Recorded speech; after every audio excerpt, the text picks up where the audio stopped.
교회 밖에서 만나는 교회사 이야기 계속 읽겠습니다. Valentine's Day의 참뜻. 우리에게도 어느덧 익숙해진 서양 축제일 가운데 특히 상술로 이용되었다고 비난을 받는 것이 밸런타인 데이이다.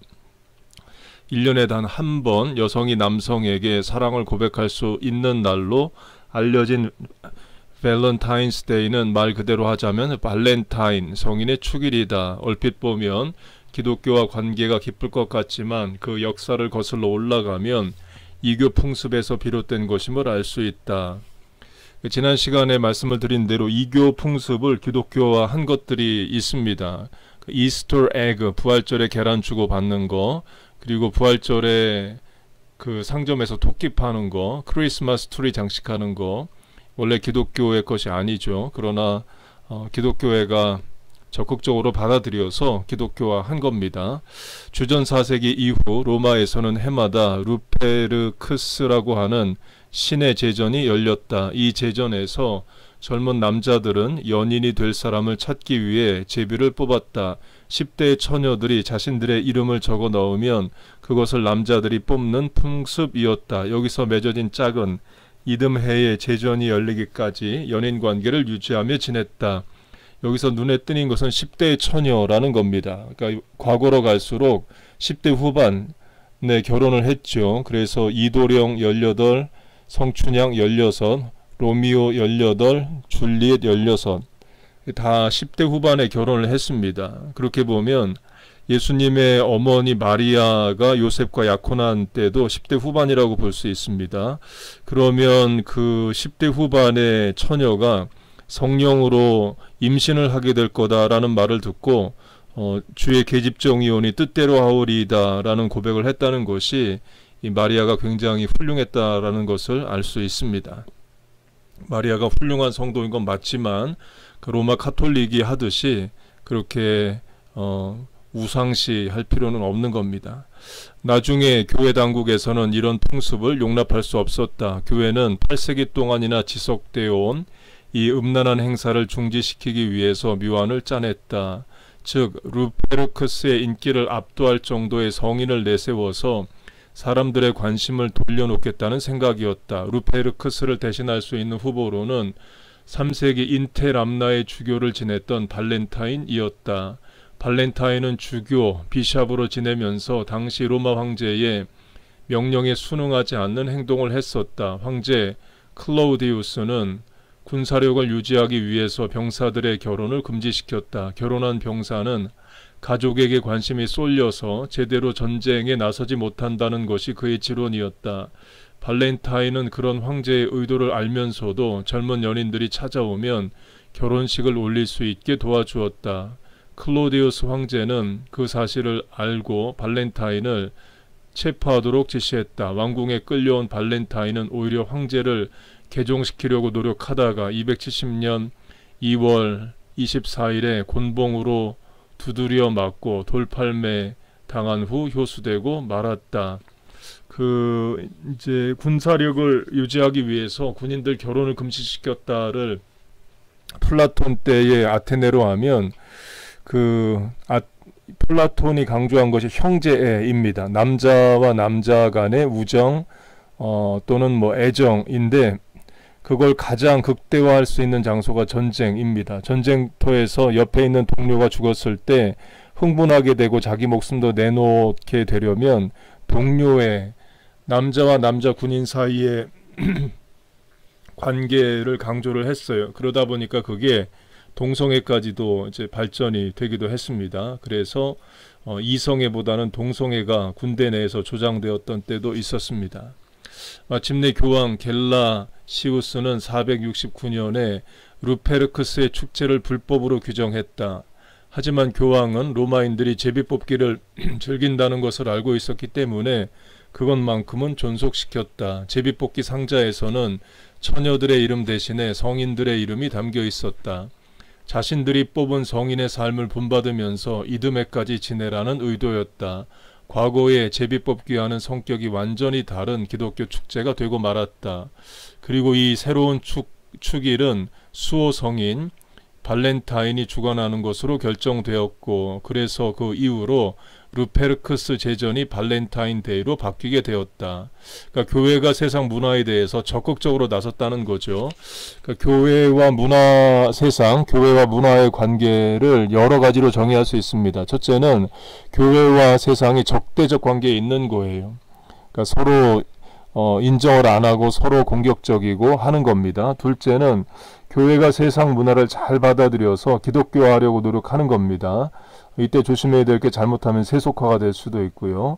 그래서 최종 목적은 문화 자체가 기독교적이 되는 겁니다. 유럽이 그랬고 미국이 그랬었죠. 근데 그렇게 문화 자체가 기독교적이 되면 기독교 복음의 생명력을 잃어요. 그냥 문화인 겁니다. 주일에 교회 가는 게 문화인 거고 다 예수 믿는 사람들끼리 사니까 그냥 그런 거예요. 그러다가 복음의 생명력이 잃게 됩니다.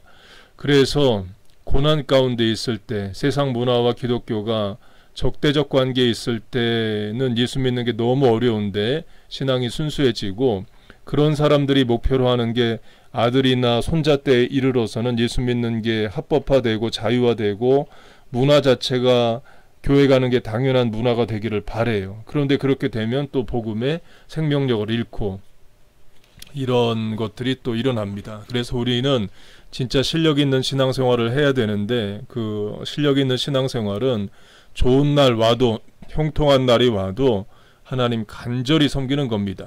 그런데 인간 본성상 그게 잘 안 되기 때문에 강제력이 동원이 되어야 돼요. 주일 예배 강제적으로 또 와야 된다 강조도 되고 또 자기가 시간을 정해서 기도도 하고 새벽에 피곤해도 교회까지 오는 그런 실천들이 필요합니다. 그러면 본디 발렌타인데이에는 어떤 선물들을 주고받았을까? 요즘 한국이나 일본 등지에서는 발렌타인데이가 돌아오면 초콜릿이 불티나게 팔리지만 이것은 본래부터 있었던 풍습이 아니라 상술이 개입되면서 변질된 풍습에 지나지 않는다. 이 발렌타인데이도 상술화됐고 그 만성일, 그러니까 All Saints Day 전날 헬로윈 데이도 상업화됐죠. 로마인들은 루페르크스 제전이 폐지되고 난 이후에 자신이 사모하는 여성에게 손으로 직접 쓴 사랑의 인사를 전하는 풍습을 도모하였다. 이것이 기독교가 전파되면서 오늘까지 지속되고 있다. 때문에 미국인들의 경우에는 우리와 달리 발렌타인데이 카드를 성탄절 카드 다음으로 가장 많이 보내고 있다. 그래서 예수 믿는 사람들이 발렌타인데이에 초콜릿 사도 되느냐? 사도 됩니다. 우리가 이교도의 문화를 따르는 게 아니라 따르는 게 아니죠. 또 확대 적용하면 세상 영화 뭐 원더우먼, 배트맨, 슈퍼맨 이런 영화 봐도 되느냐? 봐도 되죠. 그러나 분별력을 가지고 봐야 됩니다. 예를 들어서 해리포터 처음 나왔을 때 그게 마술사, 마법사들 이야기라고 해서 교회에서 본이 많이 했는데 교회가 가이드를 주고 보게 해야 됩니다. 예를 들면 분명 마법사 이런 것들은 없죠. 그러나 보지 못하게 하면 더 많이 볼 수도 있습니다. 그래서 교회가 이런 분별력을 줄 수 있습니다. 그 해리포터의 기독교적인 내용은 없지만 그래도 그나마 우리가 분별력을 가질 수 있는 것은 해리포터의 경우는 선과 악의 대조가 분명해요. 물론 그 선이 하나님으로부터 오는 선은 아니지만 어쨌든 세상적으로도 선이 승리한다는 그런 개념을 주고 있는 것을 우리가 강조할 수 있습니다. 그리고 뭐 배트맨, 슈퍼맨, 뭐 아이론맨 이런 거에서도 우리가 분별력을 굳이 주자면 one man solves all, 한 사람이 다 해결하죠. 슈퍼맨 한 사람이 다 해결하고 배트맨 한 사람이 다 해결하고 한 사람이 다 해결한다라는 개념이 있어요. 그것을 기독교적으로 이야기하면 예수님 한 분이 세상의 모든 죄를 다 해결하시죠. 이제 그런 분별력이나 차원을 또 줄 수 있겠습니다. 사순절, 렌트.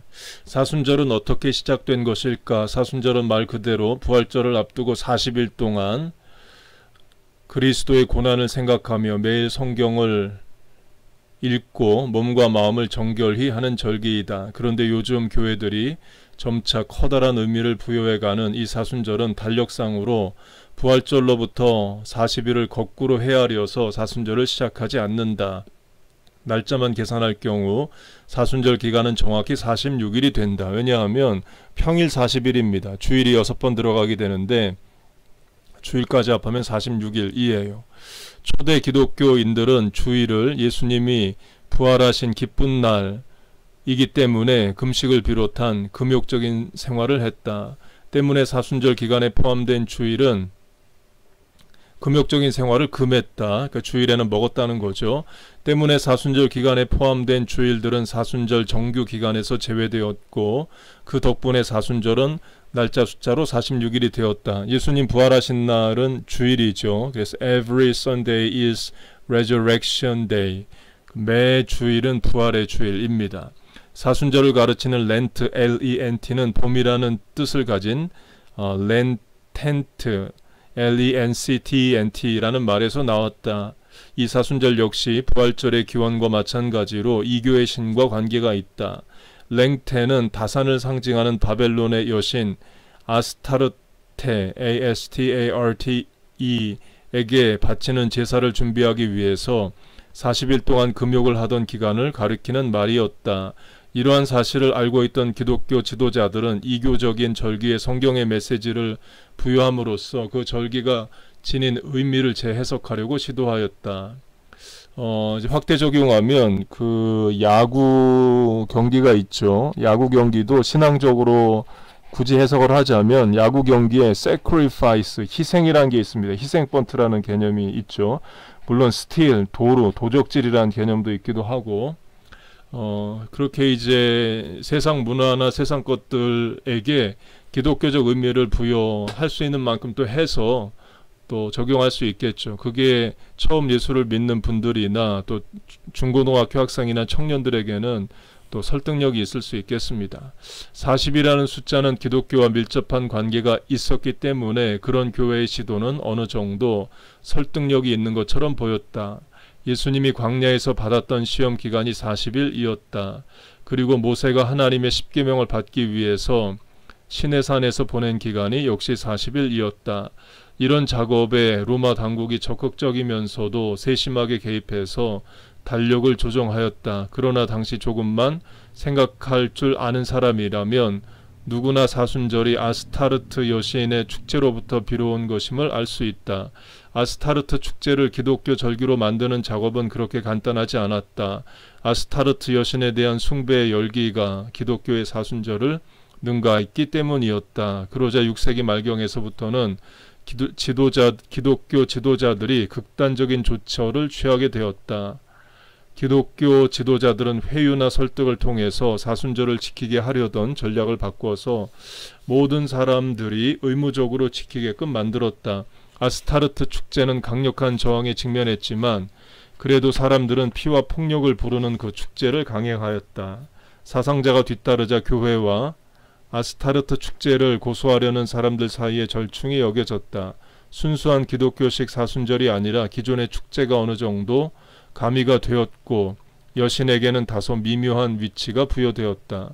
그러나 이런 절충은 오래가지 못했고 기독교 지도자들이 원하는 방향으로 사순절을 자리잡게 되었다. 미국 인디안들, 네이티브 아메리칸들과의 첫 번째 추수감사절. 매년 11월이 되면 약간의 차이가 있기는 하지만 각 교회마다 추수감사절을 지킨다. 이 추수감사절의 기원은 물론 유대인들의 초막절에서 찾을 수 있겠다. 그러나 우리가 지금 지키고 있는 추수감사절은 종교적 자유를 찾아 신대륙 아메리카로 이주한 청교도들과 더 직접적인 관계가 있다. 네덜란드에서 출발한 102명의 청교도들은 4개월여간의 긴 여정 끝에 1620년 12월 11일 플리머스에 도착하였다. 이 청교도들은 영국의 개신교인입니다. 영국 성공회의 핍박을 받아서 영국에 도저히 살 수 없다 해서 바로 미국에 온 것이 아니라 네덜란드로 도망을 갑니다. 네덜란드를 살다 보니까 자녀들이 영어를 잊어버리고 네덜란드어 활언어를 하게 됐어요.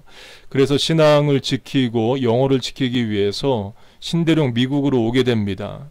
그래서 영국에서 배 타고 온 게 아니라 네덜란드에서 배를 타고 오게 됩니다. 이렇게 미국에 왔던 청교도들이 자녀들이 부모의 언어, 영어를 지켜야 된다라는 것을 중요하게 생각했다면 우리가 한인 이민자들로 살면서 자녀들이 이 영어만 하고 한국어를 못하는 그런 상황에 대해서 우리가 생각해 볼 수 있습니다. 그러나 혹심한 날씨와 역병 때문에 이듬해 가을까지 46명이 괴혈병과 폐렴으로 세상을 떠났다. 하지만 살아남은 사람들은 1621년 가을 어느 때보다 풍성하게 맞이할 수 있었다. 이 코로나 바이러스 때문에 역병, 전염병 이런 말만 들어도 전에 보이지 않던 것들이 보입니다. 청교도들이 이렇게 풍성한 결실을 거둘 수 있었던 것은 영어를 할 줄 아는 스콴토라는 인디안의 도움이 적지 않았다. 그러니까 미국 네이티브 아메리칸들이 영어를 할 수 있었다라는 것은 청교도가 오기 전에 이미 이 영국 식민지 개척단과 장사하는 사람들이 와 있었다는 거죠. 그 제임스 왕 때인데 그 제임스 왕이 그 킹 제임스 버전을 영어 성경 번역을 하게 한 왕이기도 합니다. 버지니아에 가면 제임스타운이 있죠. 그래 그 청교도들이 오기 전에 이미 식민지 개척단이 와 있었고 상선들이 오고 갔습니다. 그래서 청교도의 본인들이 배를 만들고 항로를 개척해서 온 게 아니라 이미 개척된 항로에 이미 상업 배들을 타고 온 거예요. 그런데 이제 미국은 청교도를 훨씬 더 강조하죠. 장사하러 미국에 왔다 이렇게 하기보다 신앙의 자유를 찾아왔다. 미국엔 자유가 있는 나라다. 그걸 이제 강조를 합니다. 그는 어려서 아메리카 탐험자들에게 생포되어 스페인의 노예로 끌려갔다. 그는 영국으로 탈출하여 부유한 상인 밑에서 몇 년 일한 뒤에 청교도들이 상륙하기 6개월 전에 고향으로 돌아왔다. 그런 그가 청교도들이 집을 짓는 것과 옥수수와 보리를 심고 재배하는 일을 2년 동안 도운 것이다. 1621년 청교도들은 윌리엄 브래포드를 총독으로 선출하고 그는 4개의 공공 건물과 7가정으로 이루어진 조그만 마을에 공식적으로 감사절을 선포하였다. 그는 또 새를 잡으러 4명을 보냈고 그들이 가지고 온 오리와 거미는 바다 가재, 조개, 송어, 옥수수, 야채 그리고 말린 과일들과 함께 식탁에 올려졌다. 청교도들은 이곳 제1회 추수감사절에 91명의 인디언들을 초대해서 함께 잔치를 벌였다. 이 첫 번 추수감사절은 풍성했지만 해마다 추수감사절을 축하하지는 못했다. 그러면 언제부터 본격적으로 추수감사절을 지키게 되었을까? 1777년 10월 미국의 13개 주가 공동으로 감사절을 지냈다. 그리고 조지 워싱턴은 1789년에 대통령으로 취임하면서 전국적으로 추수감사절을 선포하였다. 하지만 각 주 간의 불화로 추수감사절은 전국적인 행사가 되지는 못했다. 몇 안 되는 초기 정착민들이 겪은 시련을 전국적인 규모로 확대해서 축하하는 것은 바람직하지 못하다는 게 그 이유였다. 추수감사절이 미국의 뿌리를 내리는데 결정적인 기여를 한 사람은 잡지사 편집장이었던 사라 조세파 헤일이었다. 그녀는 레이디스 매거진의 편집장을 지내면서 추수감사절을 국가의 명절로 지키자는 운동을 하였다. 그는 거의 40년 동안 주지사, 목사, 신문 편집장 그리고 대통령에게 수백 통의 편지를 보냈다. 11월 마지막 목요일 한 해 동안에 은혜에 대한 감사와 기쁨을 하나님께 돌릴 수 있는 날로 만들어 달라는 게 그의 요청이었다. 헤일의 주장은 남북전쟁을 계기로 현실화되었다. 1863년 9월 미국은 미국의 남과 북지역에 수많은 사상자를 냈던 게티스버그 전투 직전에 헤일은 자신이 편집장으로 있는 잡지에 감동적인 사설을 실었다. 결국 게티스버그 전투 이후 북군이 승리를 거두었고 에이브러함 링컨은 1863년 10월 3일 11월 마지막 목요일을 전국적인 추수감사절로 정한다고 공포하였다. 이후로 추수감사절은 미국의 주요 절기가 되었을 뿐만 아니라 선교사를 통해서 우리나라에까지 전파되었다. 이 Thanksgiving Day라고 말하죠. Thanksgiving Day에 생략된 단어는 Thanksgiving to God Day, 하나님께 감사하는 날입니다. 그냥 부모님께 감사하고 농부에게 감사하고 그 정도가 아니라 원래 하나님께 감사하는 날이에요. 그러나 이제 예수 안 믿는 사람들은 그냥 패밀리 리유니언, 가족들이 다시 모이는 날 그 정도로 지키고 있습니다. 잭과 할로윈 데이. 팀 버튼이 원스톱 모션이라는 촬영 기법을 사용해 제작한 크리스마스의 악몽이라는 미국 인형극 영화를 보면 주인공 잭은 해마다 할로윈 데이를 주관한다. 잭은 동료 귀신들과 괴물들과 어울려 무시무시한 할로윈 데이를 계획하고 진행하지만 매번 달라질 것이 없는 그 행사의 실증을 느끼게 된다. 잭은 우연히 크리스마스의 즐거움을 맛본 뒤 산타클로스를 납치해 감금한 뒤에 직접 무시무시한 선물들을 돌리러 나선다. 잭의 음모 때문에 즐거운 크리스마스를 고대하던 사람들은 공포에 떨게 되지만 그것도 잠시 잭의 음모는 결국 좌절되고 만다. 팀 버튼이 뛰어난 인형극 제작 기법으로 동원된 이 할리우드 영화는 크리스마스의 악몽이라는 제목과 달리 할로윈 데이를 기본 축으로 삼고 있다. 우리나라 한국과는 거의 무관한 듯 여겨지던 이 할로윈 데이가 최근 한국에서도 서서히 상륙하고 있다. 하여튼 미국의 영향력은 대단합니다. 그래서 미국이 하면 다 따라하죠. 할로윈 데이 따라하고 로스쿨 따라하고 메디컬 스쿨 따라하고 의약분업 따라하고 다 그래요. 제가 1996년 처음 미국 유학 왔을 때 병원에 갔더니 약을 약국 가서 지으라는 거예요. 그때까지만 해도 한국은 병원에 약국이 직접 있어서 병원에서 진료를 받고 병원에서 약을 받아갔습니다. 거기에 익숙하던 제가 이제 의약 분업이 된 미국에 와서 약을 약국에 가서 지으라는 말이 굉장히 이상했습니다. 그런데 1년 뒤에 한국에서 이제 의약 분업 일어나고 의사들 머리 깎고 뭐 난리치고 그랬죠. 사법고시 없어지고 로스쿨 하는 것도 다 미국 따라 하는 거고요. 그러니까 문화는 위에서 아래로 흐릅니다. 강한 문화, 발전된 문화에 다 동화가 되는 거죠. 따라하다 할로윈 데이 같은 그런 것까지 한국이 따라합니다. 백화점이나 어린이들을 상대로 하는 상점에서는 혐오스러운 할로윈 데이 장난감들이 적지 않게 팔리고 있는 실정이다. 저도 세 자녀를 미국에서 낳아서 키우는데요. 보면 초등학교 때까지는 할로윈 데이 퍼레이드 걷는 것을 합니다.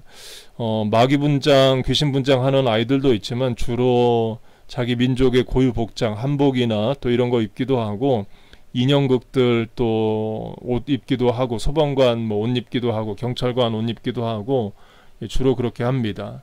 그렇다면 기독교와는 전혀 무관한 이 할로윈 데이는 언제 어떻게 해서 시작된 것일까? 만성절 All Saints Day 11월 1일 전야제로 알려진 할로윈 데이를 처음으로 지키기 시작한 것은 5세기 아일랜드에 살고 있던 켈트족이었다. 여름이 끝나는 10월 31일 밤이 되면 켈트족은 유령들을 막기 위해서 난로에 불을 끄고 집안을 춥게 만들었다. 바꿔 말하면 과거로 갈수록 귀신과 사람이 공존합니다. 조선시대도 무당이 사회에 꼭 필요한 사람이었던 것처럼 이 귀신들하고 사람하고 같이 사는 세상이에요. 그래서 무속신앙이 있었던 거고 지금은 이제 과학화되고 신앙화돼서 귀신하고 사람이 같이 살지는 않죠. 그들은 마을 주변에 모여 태양신에게 한 해의 수확을 감사하고 유령들을 쫓아내는 의식들을 치렀다. 그러니까 쫓아내야 될 유령이라는 말은 사람에게 복이나 행운을 가져다 주는 게 아니라 해코지하는 귀신들이라는 거죠. 켈트족은 10월 31일에 유령들이 한 해 동안 붙어 다닐 대상자들을 물색하고 있다고 믿어서 무서운 차림을 하고서 액마기를 했다. 이런 유령을 쫓는 의식은 유령에게 본보이기를 보이기 위해서 유령에게 사로잡힌 사람들을 불 속에 내던지는 잔인한 순서도 있었다. 로마인들도 이런 켈트인의 풍습을 받아들였지만 61년 사람을 희생시키는 의식이 금지되면서 이집트인들처럼 사람 대신에 인형을 사용하기도 하였다. 세월이 흐르면서 이 이교도적인 관습도 많은 변화를 거쳤다. 미국의 할로윈 풍습이 도입된 것은 아일랜드에서 건너온 이민자들 때문이었다. 아일랜드 사람들은 1840년에 몰아닥친 흉년을 피해서 미국으로 대량 이민을 떠났다. 그들은 미국에서까지 고향의 전통인 할로윈 데이를 지켰다. 아일랜드계 청년들은 나쁜 짓을 하는 할로윈 밤에 악마의 분장을 하고서 헛간을 뒤엎거나 문의 경첩을 떼어놨다. 그리고 이들은 할로윈이 돌아오면 고대 켈트인의 관습대로 잭 오 랜턴을 만들었다. 이 등불은 아일랜드에서는 본 뒤 물을 도려내어 악마의 얼굴을 새기고 그 안에 초를 넣는 것이었다. 어디서도 물을 구입할 수 없었던 미국에서는 아주 흔한 호박으로 그것을 대체하였다. 이 잭 등불이 할로윈 데이에 등장하게 되는 데는 이러한 전설이 전해지고 있다. 아일랜드 전설에 따르면 대단한 술고래이자 구두쇠였던 잭은 어느 날 악마를 속여서 나무 위로 올라가게 만들었다. 그런 다음 잭은 재빨리 나무에 십자가를 새겨서 악마가 내려오지 못하게 한 다음 두 번 다시 자신을 부추겨 죄를 짓지 못하도록 약속을 받아냈다. 그런데 잭은 죽어서 지은 죄 때문에 천국에 들어가지도 못하고 지옥에도 가지 못하는 신세가 되고 말았다. 심판 때까지의 추운 암흑 속에서 방황해야 하는 벌을 받은 잭은 많은 숯을 가지고 있는 악마를 찾아가서 길을 비출 수 있도록 불붙은 숯을 구했다. 악마는 잭에게 잠시 불길을 유지할 수 있는 숯 한 덩이만 달랑 주었다. 달리 방도가 없던 잭은 물을 파고 그 안에 숯을 넣어 잭 오 랜턴을 만들었다는 것이다. 이것이 바로 요즘 한국에서도 볼 수 있는 호박 귀신 등불이다. 미국 어린이들이 할로윈 데이가 돌아오면 악마의 복장을 하고서 집집마다 돌아다니며 맛있는 과자를 안 주면 장난칠 거야 라는 말을 하면서 이웃 어른들에게 과자를 조른다. 이것도 상술입니다. 사업하는 사람들이 이제 사탕, 초콜릿 팔기 위해서 만든 거고요. 그럼 기독교인들은 이런 날에 대해서 어떻게 대처를 해야 되느냐? 하지마. 할로윈데이 학교도 가지마. 집에만 있어. 이렇게 할 수도 있고, 또 한 가지는 할로윈데이의 기원도 이야기해주고 잘못된 점도 이야기를 해주고 분별력을 가지고 세상 문화를 이겨나가게 또 해야죠. 그래서 우리 신앙생활은 이제 세상의 빛과 소금입니다. 우리 예수 믿는 자들만 모여있는 곳의 빛과 소금이 아니라 죄와 악이 가득하고 사기꾼들이 넘실대는 세상 속 안의 빛과 소금인 거예요. 그래서 이런 세상 문화에 대해서도 알고 이겨야 됩니다. 유혹당하지 않아야 돼요. 진화론도 마찬가지고 다 그렇습니다. 우리에게 영적 분별력을 주시고 하나님의 진리가 더 고상해서 세상의 이런 헛된 절기들에 휘둘리지 않는 우리 자녀들 되기를 바랍니다. Mother's Day, 어머니 주일. 돌아오는 주일 5월 10일이 이제 미국에서 Mother's Day, 한국에서는 어버이 주일입니다. 어머니 주일이 처음 시작된 곳은 영국이다. 영국에서는 지금도 사순절 넷째 일요일을 어머니 주일로 정해서 기념하고 있다. 이제 미국은 5월 둘째 주에 지키죠. 그러나 한국을 비롯해서 세계 각국에 어머니의 날이 퍼지는데 결정적인 기여를 한 곳은 미국이다. 하여튼 미국의 영향력이 큰 겁니다. 미국 웨스트 버지니아 주에서 미국에서 웨스트 버지니아 그러면 가장 가난한 곳을 말합니다. 교사 생활을 하던 안나 자비스는 어머니를 무척이나 사랑하는 딸이었다. 그는 웨스트 버지니아 주의 그래프튼에서 학교를 다녔다. 어머니를 끔찍이도 사랑하던 안나는 고등학교를 마친 뒤 대학을 진학할 때에도 어머니와 떨어져 지내야 하는 처지를 안타깝게 생각해서 대학을 졸업한 후에 공립학교 교사가 되어 고향으로 돌아왔다. 어머니가 먼저 세상을 떠나자 안나와 어머니는 필라델피아에 있는 친척집에 의탁해서 살아가야 했다. 아버지를 따라서 3년 뒤에 어머니마저 세상을 떠나자 안나는 큰 슬픔에 빠졌다. 그녀는 모든 면에서 효심이 지극한 딸이었지만 어머니를 끝까지 위해 드리지 못한 것 때문에 괴로워했다. 그러니까 이 효심이라는 것은 동양적, 공자적, 유교적 가치관이 아니라 하나님이 인류 보편에게 넣어주신 그 보편의 가치인 거죠. 물론 백인들보다 그 아시안들이 더 효심이 있는 것도 사실입니다. 그런데 또 이제 미국에서 자녀들을 낳아 키워보면 한국에서 기대하는 만큼의 효심이 또 없기도 하죠. 2해 동안 괴로움에서 헤어나지 못한 안나는 결국 한 가지 기발한 착상을 하게 되었다. 안나 자비스는 어머니의 2주기가 되던 해 5월 둘째 주 일요일에 친구들을 필라델피아에 있는 자기의 집으로 초대하였다. 그녀는 손님들에게 자신의 생각을 소개하며 어머니 날을 매년 전국적으로 지키자는 제안을 했다. 결과는 물론 전폭적인 지지였다. 그 생각을 다른 사람들에게도 소개했고 역시 마찬가지의 반응을 얻어냈다. 미국의 인류 의류 사업자, 백화점 왕이라 불리는 존 워너메이커는 그의 일에 재정적으로 뒷받침이 되어 주었다. 1908년 초봄 안나는 자신의 어머니가 20년 동안이나 성경을 가르쳤던 그래프튼 앤드루스 감리교회 주일학교 교장에게 편지를 보내었다. 그녀는 편지에서 어머니를 기념하기 위하여 행사하기에는 그 교회가 가장 적합한 장소가 될 것이라고 제안했다. 뿐만 아니라 안나 어머니를 기념하기 위해서 그곳에 모인 어머니들도 역시 축하를 받을 수 있었다. 드디어 1908년 5월 10일에 첫 번째 어머니날 예배가 407명의 어머니들과 자녀들이 참석한 가운데 웨스트 버지니아 주의 그래프튼에서 거행되었다. 예배를 집전한 목사는 웨스트 버지니아 주의 그래프튼에서 예수님이 십자가 위에서 어머니 마리아에게 마지막으로 건넨 말씀을 인용하면서 설교를 하였다. 그리고 예배 마지막 순서에 안나 자비스는 예배에 참석한 모든 어머니와 자녀들에게 자신의 어머니가 가장 좋아했던 카네이션을 선물로 증정하였다. 이때부터 어머니의 날이 시작되었다. 이후로 어머니의 날이 전국적인 호응을 받으면서 매년 어머니의 날을 지키자는 여론이 들끓게 되었다. 미국 하원에서는 만장일치로 그 제안을 통과시켰지만 상원에서는 아버지를 비롯한 다른 사람들과의 형평을 고려해서 보류되고 말았다. 그러나 안나 자비스는 그곳에 실망하지 않고 국회의원, 주지사, 시장, 신문사, 편집장, 목사 그리고 재계의 지도자들에게 자신의 생각을 편지로 알렸다. 결국 비공식적으로나마 작은 도시, 시 그리고 주에서 어머니 날을 지키기 시작하였다. 1914년경에 이르러서는 더 이상 반대가 비애국적인 일로까지 받아들여져서 상원에서마저 법안을 통과시킬 수밖에 없는 지경에 이르렀다. 1914년 5월 8일 미국의 우드로우 윌슨 대통령은 5월 두 번째 일요일을 어머니의 날로 정하는 선언에 서명하였다. 어머니를 지극히 사랑했던 어느 여교사의 소박한 꿈이 미국은 물론 전 세계로 퍼져나가는 순간이었다.